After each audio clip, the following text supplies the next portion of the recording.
Today I am going to teach you limitations of octet rule. Limitations क्या होता है, हम लोग इसके पहले पढ़े हैं कि कोई एटम की टेंडेंसी होती है कि आउटर मोस्ट ऑर्बिट में 8 या 2 इलेक्ट्रॉन्स को प्राप्त कर लें और स्टेबल इलेक्ट्रॉनिक कॉन्फ़िगरेशन को इनर्ट गैस के जैसा कॉन्फ़िगरेशन प्राप्त करें। लेकिन कुछ इसका लिमिटेशंस भी है जहां ऑक्टेट या डुएट रूल का ओबे नहीं होता है। तो सबसे पहले हम लोग देखें कि इसका कौन कौन सा एग्जाम्पल्स हैं। सबसे पहले फर्स्ट में formation of electron deficient compounds. बहुत सा जो मॉलिक्यूल होते हैं जो स्टेबल होते हैं लेकिन उसके पास जो सेंट्रल आइटम होता है जिसके पास 8 से कम इलेक्ट्रॉन्स होते हैं उसको हम लोग कहते हैं इलेक्ट्रॉन डेफिशिएंट कंपाउंड्स। जैसे एग्जांपल में हम लोग देख लेते हैं, बेरिलियम है, इसके पास वैलेंस शेल में 2 इलेक्ट्रॉन होता है। वही क्लोरीन है तो हम लोग देख लें इसके वैलेंस शेल में इलेक्ट्रॉन की संख्या 7 होती है। दूसरा भी हम लोग देख लें, दूसरा आइटम जो क्लोरीन का है इसके पास भी वैलेंस शेल में इलेक्ट्रॉन की संख्या 7 है। ये देख लीजिए शेयरिंग के द्वारा क्लोरीन तो अपना ऑक्टेट पूरा कर लिया, यहाँ पर भी क्लोरीन अपना ऑक्टेट पूरा कर लिया, 2 2 4 2 6 2 8 2 2 4 2 6 2 8। लेकिन बेरिलियम के पास मात्र यहाँ प्लस कर दी, ये इलेक्ट्रॉन्स आकर इसके साथ मिल गया। कहने का मतलब होता है कि बेरिलियम के पास इलेक्ट्रॉन की जो संख्या हो गई केवल 4 रह गई।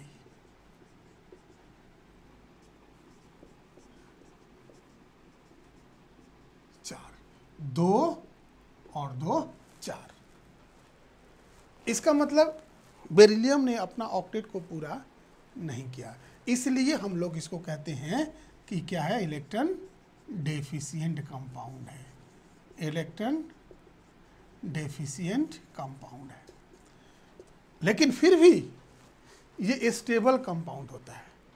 तो यहाँ पर हम लोग क्या देख रहे हैं कि बेरिलियम क्लोराइड जो कि स्टेबल मॉलिक्यूल है, स्टेबल कंपाउंड है, लेकिन बेरिलियम के पास 8 इलेक्ट्रॉन्स नहीं है। इसका मतलब वो ऑक्टेट रूल के ओबे नहीं किया। तो हम लोग ये इसका एक एग्जाम्पल हुआ। दूसरा भी एग्जाम्पल हम लोग देख लें जो कि इलेक्ट्रॉन डेफिशिएंट होता है और वो ऑक्टेट रूल को ओबे नहीं करता है, फिर भी वो स्टेबल कंपाउंड होता है। जैसे हम लोग ने बोरॉन ट्राइक्लोराइड BCl3, हम लोग देख लें बोरॉन का वैलेंस इलेक्ट्रॉन की संख्या 3 होती है। क्लोरीन के पास अभी देख लिए 7 होता है।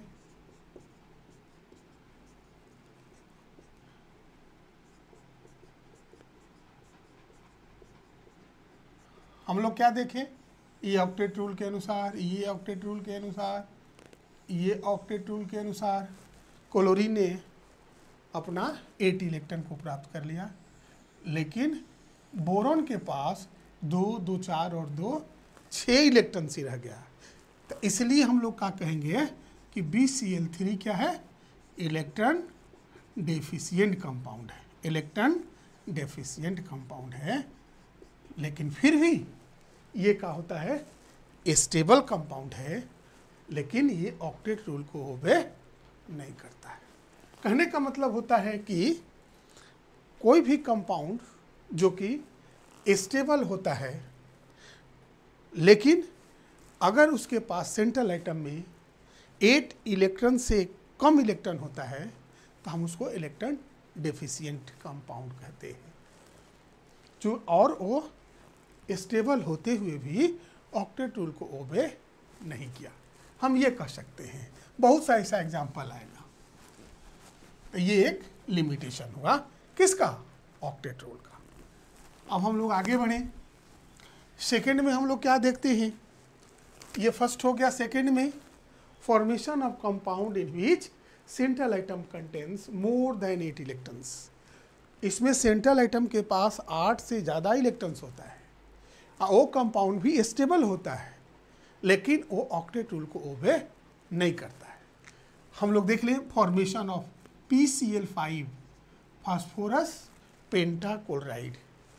देख लिया जाए, फास्फोरस के पास 5 वैलेंस इलेक्ट्रॉन्स होता है। क्लोरीन के पास अभी हम लोग देख लिए 7 होता है। वैलेंस शेल में 7 इलेक्ट्रॉन की संख्या होती है। इसी तरह से इसमें भी हम लोग देख लें,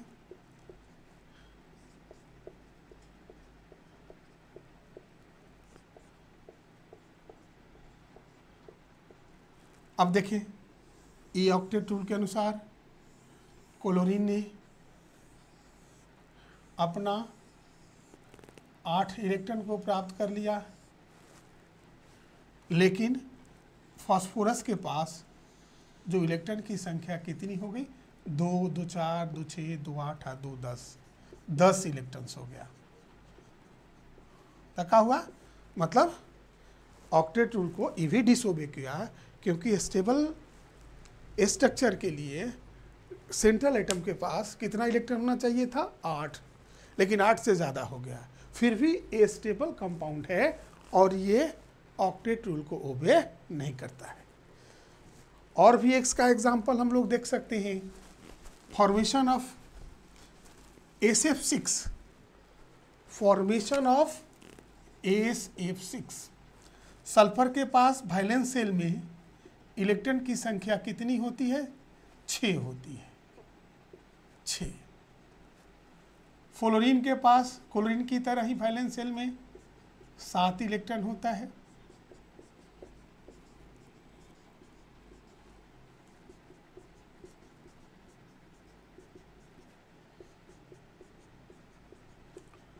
सात इलेक्ट्रॉन सबके पास दर्शा रहे हैं।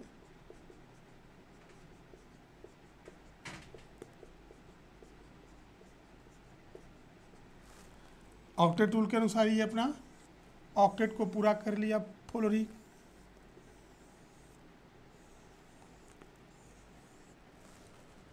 हम लोग देख लें सल्फर के पास कितना इलेक्ट्रॉन्स हो गया, 2, 2, 4, 2, 6, 2, 8, 2, 10, तो 12 इलेक्ट्रॉन्स हो गया, मतलब 8 से ज़्यादा हो गया। ये भी ऑक्टेट रूल के वो भी नहीं किया, लेकिन फिर भी एक क्या होता है, स्टेबल कंपाउंड होता है। हम लोग आगे बढ़े, थर्ड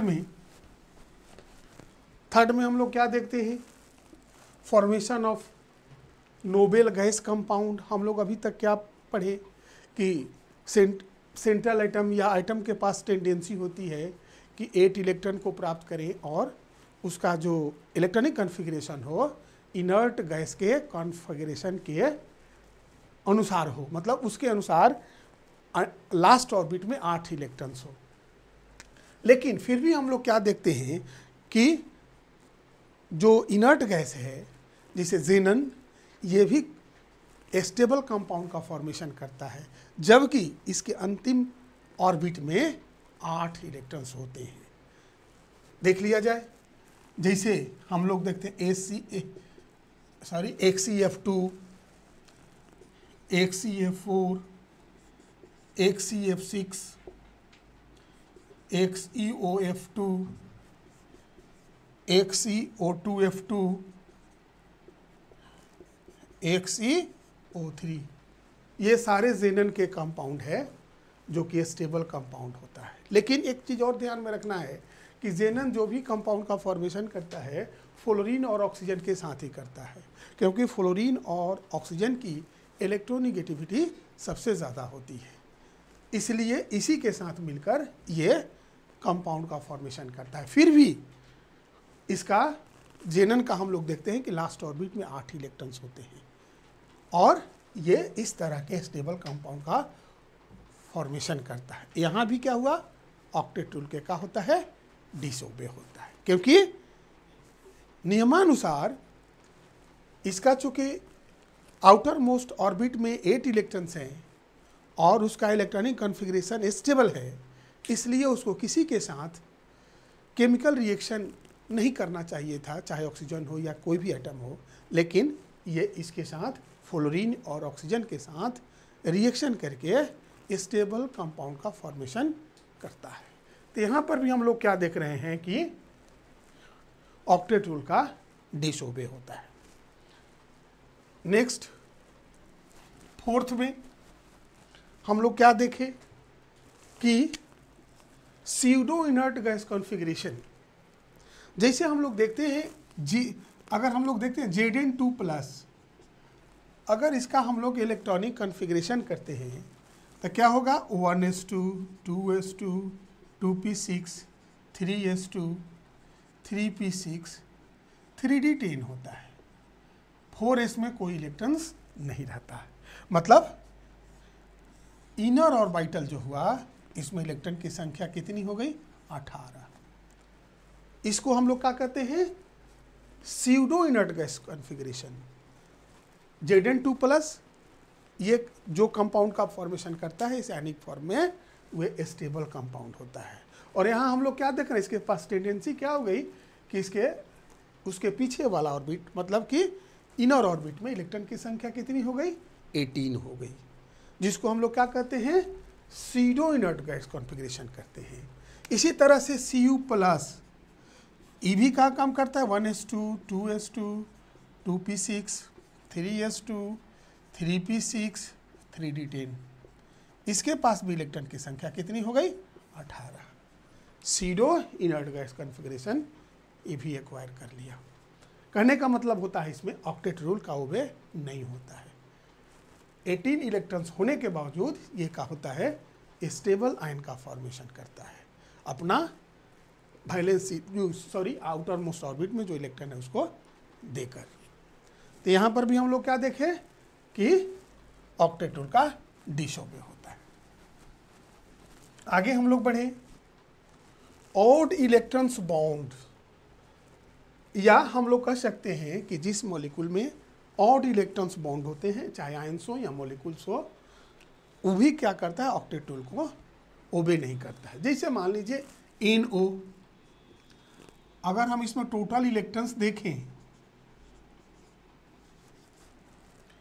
टोटल इलेक्ट्रॉन्स कितना हो जाएगा, 7 + 8 कितना हो जाएगा, 15। टोटल इलेक्ट्रॉन की संख्या कितना होगा, 15 है, ऑड है इसकी संख्या। इसी तरह से NO2 में भी हम लोग देखेंगे तो कितना होगा, 7 + 16, 23। ये भी क्या हो गया, इसमें टोटल नंबर ऑफ इलेक्ट्रॉन्स की संख्या ऑड हो गया। इसी तरह से हम लोग आयंस के केस में भी देखें, He2+, इसमें टोटल इलेक्ट्रॉन की संख्या कितनी हो गई, 3 हो गया। अगर हम लोग देखते हैं H2+, इसमें इलेक्ट्रॉन की संख्या 1, इलेक्ट्रॉन कितना संख्या हो गया, 1 हो गया। अगर हम लोग देखें Li2+, में इलेक्ट्रॉन की संख्या कितनी हो गई, 5, इलेक्ट्रॉन की संख्या कितना हो गया, 5। ये सारे नंबर ऑफ इलेक्ट्रॉन्स कितने हैं, ऑड हैं। ये ऑक्टेट रूल को ओबे नहीं करते हैं। याद रखना है कि कहीं ना कहीं मॉलिक्यूल के पास अनपेयर्ड इलेक्ट्रॉन होगा और उसके चलते इस तरह के जो भी मॉलिक्यूल होते हैं वो पैरामैग्नेटिक नेचर के होते हैं। ऑड इलेक्ट्रॉन होने के साथ, मतलब उसके पास एक अनपेयर्ड इलेक्ट्रॉन जरूर होगा जो कि किसी के साथ बॉन्ड फॉर्मेशन में भाग नहीं लिए रहता है, इसीलिए हम उसको क्या कहते हैं कि that molecule is paramagnetic in nature. किसके चलते, ऑड नंबर ऑफ इलेक्ट्रॉन्स होने के चलते। अब थोड़ा हम इसको स्ट्रक्चर को देख लें। सबसे पहले हम लोग ये देखें, ये NO का है,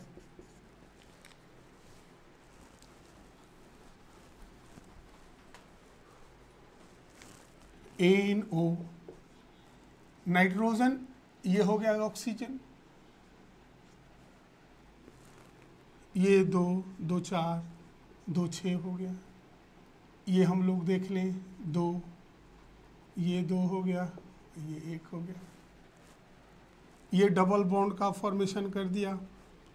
अब हम लोग इसका जो स्ट्रक्चर देखते हैं तो इसमें ये डबल बॉन्ड O हो ही गया, और ये 2 इलेक्ट्रॉन और 1 इलेक्ट्रॉन नाइट्रोजन का।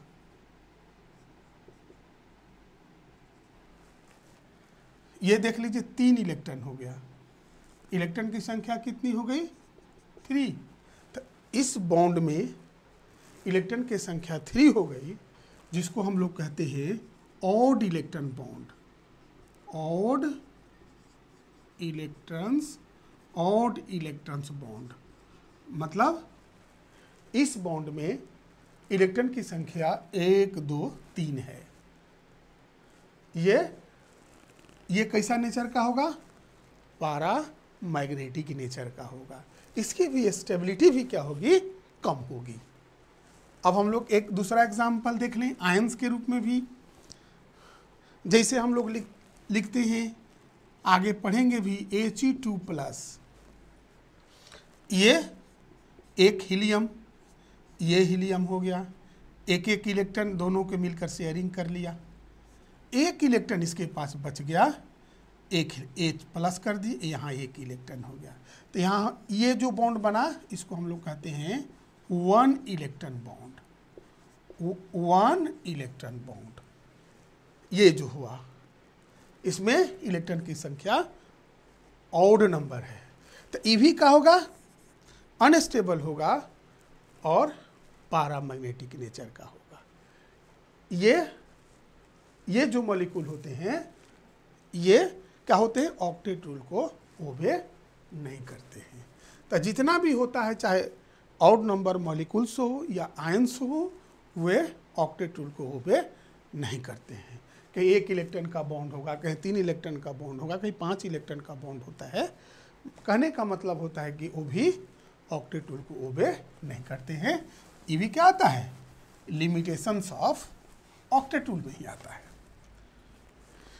नेक्स्ट में हम लोग देखें 6th में, हम लोग ऑक्टेट रूल के आधार पर ये नहीं बता सकते हैं कि कौन मॉलिक्यूल ज़्यादा स्टेबल है, कौन कम स्टेबल है। अगर 2 हम मॉलिक्यूल देते हैं, कौन ज़्यादा स्टेबल होगा, कौन कम स्टेबल होगा, ऑक्टेट रूल के आधार पर हम लोग ये नहीं बता सकते हैं। तो ये भी क्या होता है? ऑक्टेट रूल के लिमिटेशंस में ही आता है। इसके बाद जो लास्ट है कि इस थ्योरी में हम लोग पढ़ते हैं कि